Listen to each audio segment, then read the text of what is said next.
এবার জলঙ্গির যে খবরের চোখ রাখবো, বজ্রপাতের তাণ্ডবে কেঁপে উঠল দয়রামপুর, ছাদ ভেঙে ছিন্ন ভিন্ন বাড়ি, প্রাণে রক্ষা স্থানীয়দের। আর ছাগল মুরগি কিছু ছিল নাকি? ছিল, মারা গেছে। মারা গেছে। এনারা ছাগল মুরগি মারা গেছে। আপনাদের আবারও জানিয়ে রাখি, আজ ভোর রাতেই প্রকৃতির রুদ্ররূপ প্রত্যক্ষ করল মুর্শিদাবাদের সীমান্তবর্তী ঘোষপাড়া অঞ্চলের দয়রামপুর শাহাজিপাড়া গ্রাম। ভোর প্রায় 5টা নাগাদ আচমকায় আকাশ কালো করে নামে মুষলধারে বৃষ্টি, তার সঙ্গে শুরু হয় প্রবল বজ্রপাত।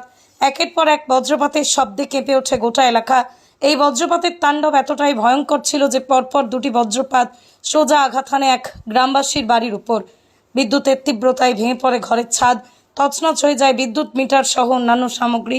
স্থানীয় সূত্রে জানা গিয়েছে, সৌভাগ্যবশত সেই সময় বাড়ির ভিতর কেউ ছিলেন না, না হলে বড়সড় প্রাণহানির আশঙ্কা থাকতো। এছাড়াও এলাকায় কয়েকটি গবাদি হয়েছে বলেই জানা গিয়েছে। যদিও কোনো মানুষ হতাহত হননি, তবে এই ঘটনায় ব্যাপক চাঞ্চল্যের সৃষ্টি হয়েছে গ্রাম জুড়ে। আতঙ্ক ছড়িয়েছে আশপাশের এলাকাতেও। বজ্রপাতের মতো প্রাকৃতিক দুর্যোগ যে কতটা অকস্মাৎ এবং ধ্বংসাত্মক হতে পারে, আজকের ঘটনায় তার প্রমাণ। প্রাকৃতিক এই দুর্যোগের পূর্বাভাস না থাকায় গ্রামবাসীদের মধ্যেই ভবিষ্যৎ নিয়ে চরম উদ্বেগ দেখা দিয়েছে।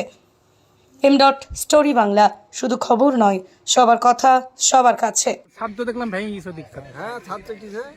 চটিতে বলতে গেলে ছাদটা তো মানে ভেঙেই যাবে, ও চটা মানে ভাঙাই, আর মিটার তো উড়ে চলে গেছে। মিটার উড়ে গেছে, ঘর আর ভেঙে গেছে। যখন বাজতে পড়ছিল তখন আপনাদের কি অবস্থা, হালটা কি? তখন সব চোখ মুখ আন্ধার, চোখ মুখ বাড়ি থেকে সব গোটা ঘর ধুইনি।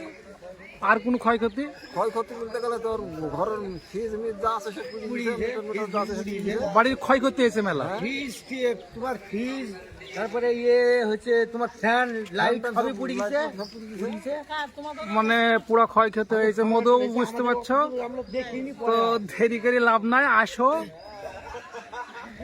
কখন শুনলেন? আমি সকালবেলাতে শুনছি, কিন্তু আসলেন এখন। এইভাবে ধীরে ধীরে লোক কিন্তু জড়ো হতে হচ্ছে। সকালবেলা আমিও বুঝতে পারলাম।